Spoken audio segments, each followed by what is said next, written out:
Okay, we're just going to go ahead and get started. So if you could take your seats, please. This morning is like clockwork. Excellent keynotes, excellent panel. I know this will be a good one too. All right.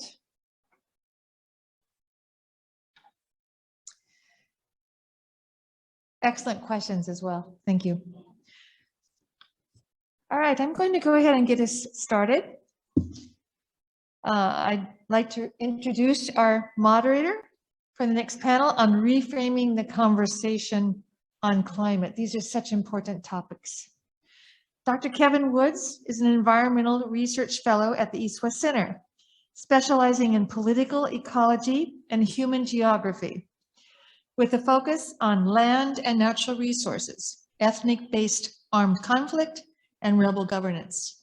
His geographic focus is in mainland Southeast Asia, especially Myanmar, where he has worked in varying capacities for nearly 2 decades. Dr. Woods has also worked as a policy analyst for several international nonprofits on land and environmental governance reforms in war and post-war settings. So Dr. Woods, I hand it over to you. Kevin. Thank you. Hello, everyone. A rapid transition to the next panel. Thank you for joining us. So this panel is building from the past 2 panels this morning on climate change. We are coming together to address 2 crucial topics that could very well determine our future as a species. And how we govern society. And I'm not trying to be overly dramatic. It is that crucial of topics that we are talking about today, which is to say a free and flourishing media and how the media shapes narratives and our subsequent understanding of the climate change crisis. So I honestly cannot think of 2 more important issues that we must do a better job of addressing.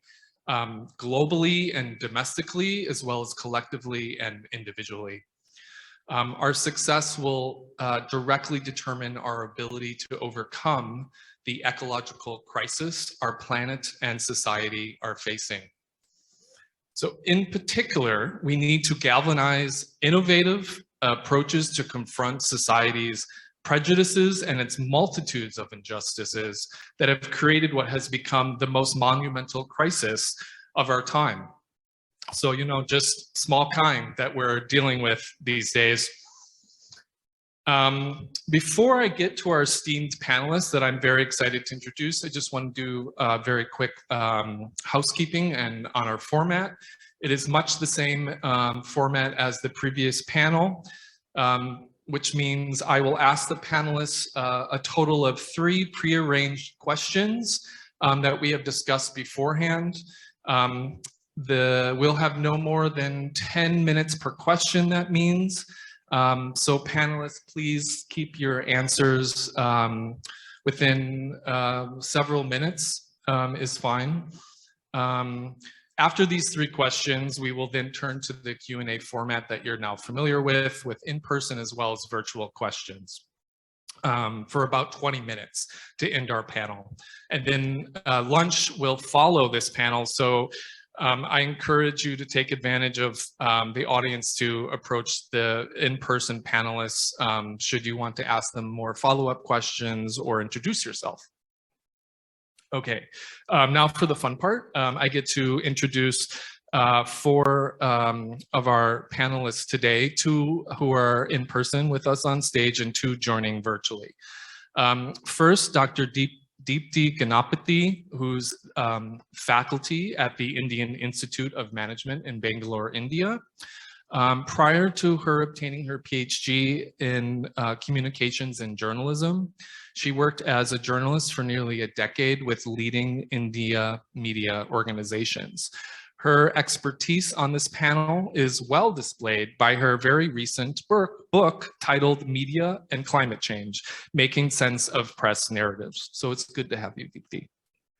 Okay, so let's turn to our 3 questions that I hope actually turns more into a discussion among the panelists. That's my hope anyway. They're admittedly a bit general, but it's on purpose. The design is to allow our panelists to kind of plug in their own expertise and their own experiences into answering these questions. So the first one, what has been the role of traditional and newer forms of media in shaping the conversation around climate change?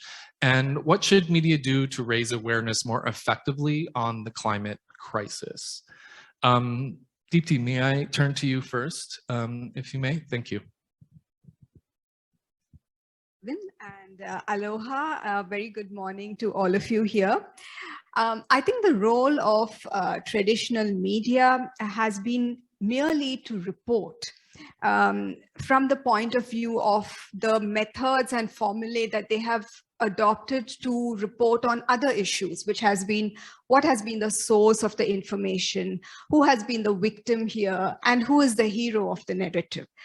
And however, this has changed over the years because newer forms of media, and we saw this in the previous panel as well, the media is no longer traditionally the gatekeeper of information. And so therefore, a lot of newer forms of media and newer activists are coming to the fore and bringing up issues that the media has failed to address in this discussion about climate change. So I feel that therefore, the traditional mainstream media has failed to understand the implications of climate change because the impact is not so visible immediately. For instance, the media tends to cover mostly about crime or politics because then there is somebody to blame, there is some action to be seen, and they love to see the effects of what they're doing so quickly. Whereas reporting about climate change means that the impact is not going to be seen so quickly. And so then they start feeling that there is some form of disillusionment setting in, or, you know, maybe that's not so important for me or for my organization to focus upon. And so therefore, you know, from traditional forms of media, I think the climate change conversation and coverage has moved to newer forms of media. And I say this because my research really started at, and the inspiration came to me from a music concert. And that music concert was by my friend and a multi-Grammy award winner, Ricky Cage, who brought in a lot of musicians from around the world and had a concert in a ballroom like this inside the Legislative Assembly in the state that I come from, which is Karnataka. So here was a musician talking about climate change to government officials, to policymakers inside the seat of the Legislative Assembly and showing them implications of the damage that climate change was wrecking across the world. And at that concert, there was the president of the Kiribati Island telling us that today we are the frontiers of climate change. Tomorrow you will be the frontiers of front line of climate change. It's going to impact you. Don't just think that it's going to impact our island. And from there, my interest began about what was the coverage of climate change through the media's lens. I went to the archives and did a comparison of traditional media. And then I went into the indigenous communities that lived in the forests of the Western Ghats, which are India's rainforests, and looked at how climate change becomes impactful in the ways in which they talk about it, or what were their indicators or sense about climate change.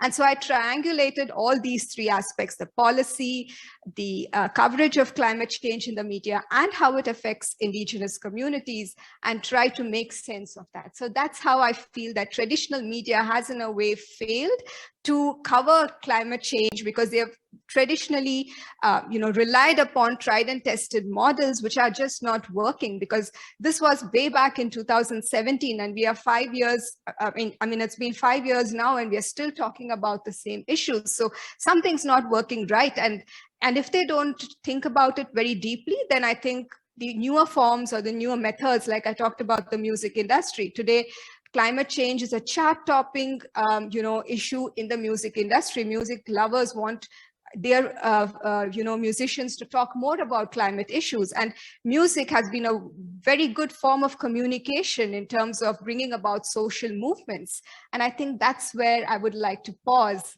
and see what my other co-panelists have to say. Thank you, Deepti. Let's move to our third and final question then.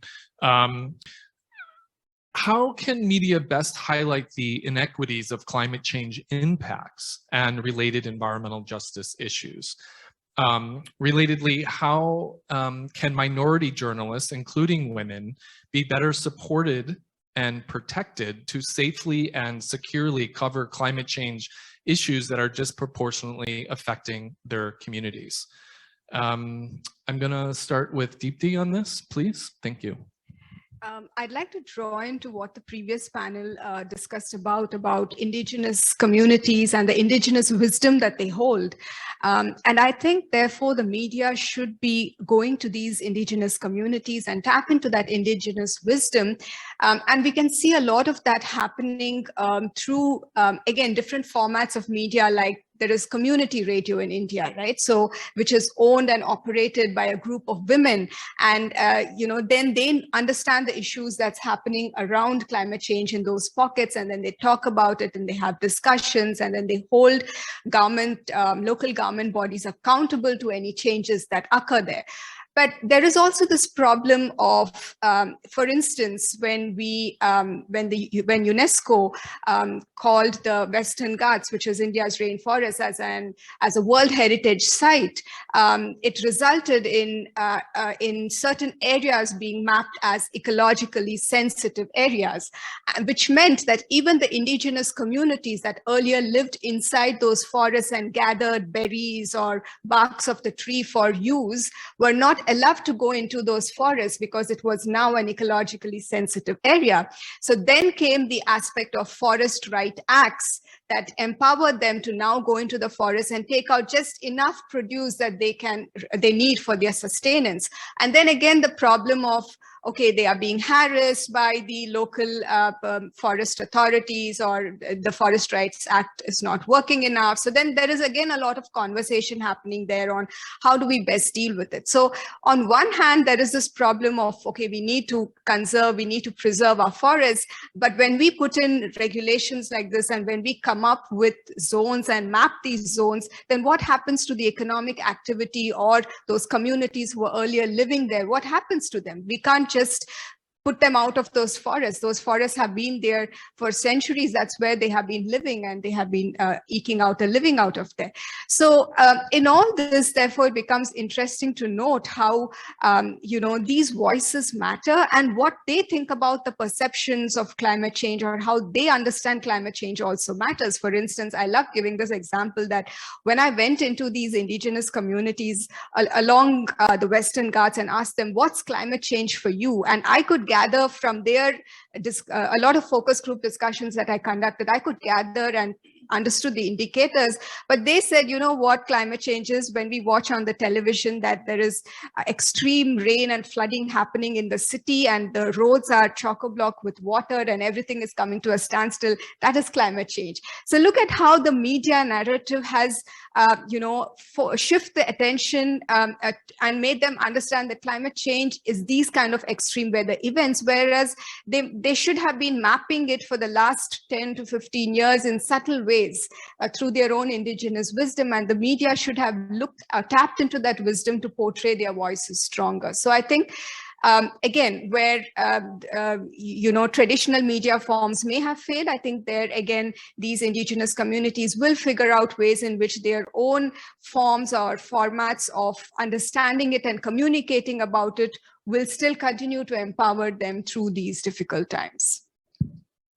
Thank you. I especially like that question of, what does climate change mean to you, right? Because that opens up a whole set of a conversation that is, can be really different among different types of communities, right? So that's a really great story. I appreciate those comments. Question, please, on the floor. I'm Meghnad Bose from India.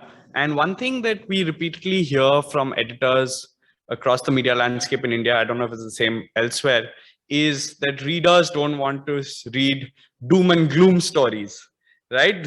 Those stories don't get enough readership. And that's the repeated feedback from editors. Get me positive stories on climate change. When there's a war happening, you don't say people don't want to read about the scary bits of the war. When you have such a big crisis staring us in the face, which is gloomy, how do you push back against that, and what can be done to change that reader sentiment? Because these are scary times to be living in. How do we package that as a sugar pill? Sugar pill, Deepta. Yeah, that's a very interesting question, because as part of my book's outreach, I went to these media houses, the big media houses, and said, look, here's my research, and this is what I want to do to create more impact. So I want to talk to your journalists who are covering environmental issues for a long time, and I want to help them understand how my research has showed the ways or the frames in which the media talks about climate change, and see what they have to say about this. And so then the editor said, that, oh yeah, we do cover climate change issues once in a while, so it's either a weekly issue or a fortnightly issue. And then they said, yeah, you can go ahead and talk to these journalists. So on World Environment Day, we invited a few of them to my university, and then we had a discussion. And so the problem there that they saw was that, first, that their editors or the ownership patterns of their media house don't give enough importance to covering climate issues, because like you rightly said in your remarks, that the reader doesn't want it, or the reader feels very bogged down by the issue that there's nothing else that can be done. So here's what the media can do to, as you're using the word sugarcoat it, that co-produce news along with your audiences, make it more about climate action instead of portraying somebody as a villain, or instead of saying that there's nothing else that could be done. So co-produce news, and when I'm saying co-produce news, become partner with your audiences to bring about stories about environmental champions. There are quite a bit of them, and they're doing wonderful work. If you start portraying them on a regular basis and trying to see what climate solutions they have brought about, whether it is the big corporate houses, whether it is communities, whether it is a resident welfare association, whether it is a local municipality body. So go to these organizations and see how they have affected climate solutions. And the more you start bringing out those consistently into the mainstream narrative, it's going to help your readers also process that information. Because another thing that's also noticed in my interactions with youngsters is that they are getting into this spot of eco grief, that you guys are handing us over a planet which is beyond repair. So what do we do about it? So this eco grief should not set in. So the news organizations also therefore should start looking at the younger audiences and making them a part of this entire narrative. And I think that's the way forward. Grief to climate action. Thank you for those comments. I'm wrapping up. I do just want to say that I thought that this panel was so exceptional that I believe many of you will be leaving today despite very depressing and just hard to get our head around topics, but nonetheless feeling inspired, hopeful, and that we can do this, and that speaks to how exceptional I thought our panelists were today. So thank you for joining, and thank you for the audience for being with us. I agree. I just thought this morning's programs were so excellent. Thank you to everyone. And now if you will rush off, always rushing you, upstairs to the lunchroom on 3rd floor, grab your bento. Today it's not sandwiches, it's bento box. And grab a seat, because we've got a pretty interesting program coming up with Meta. So have your questions ready. Thank you, everyone. Excellent.